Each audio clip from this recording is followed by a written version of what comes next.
There's one really big problem with trying to think positive, and I'm going to show you what it is. See, this is clean water, and this represents how you're born. Perfect, no flaws, a clean slate. But then life happens. We're told how we have to fit in. We're told what we're supposed to do, what's not acceptable, what society wants. Some people get told that they're stupid. They get told that they're fat. They get told that they're not enough. We have some failed relationships. We go on Instagram and we compare ourselves with other people. We see the advertisements and realize that we're not as good as the photoshopped photos. And what happens?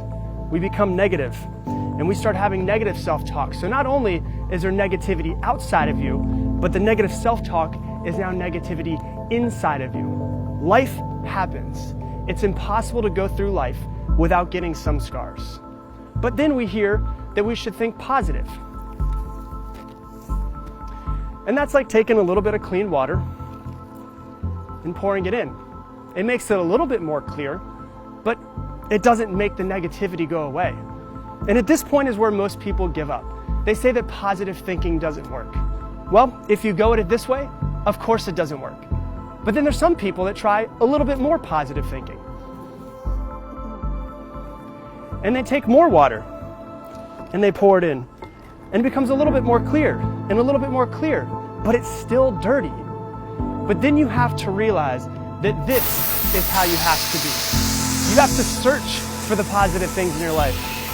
You have to find the things to be grateful for, the things to be happy about. You have to be intentional about creating positive relationships and an environment in your life that's positive. Because thinking positive isn't something that you do sometimes. It's something that you have to do all of the time. You have to be proactive about it. You have to realize that the world is inherently negative, and you have to be intentional every day about filling yourself with positivity. And if we do, this is what our mind will become. It'll start to become a little bit more clear, and a little bit more clear, and a little bit more clear. Because see, positive thinking isn't something that you do sometimes. It's something that you have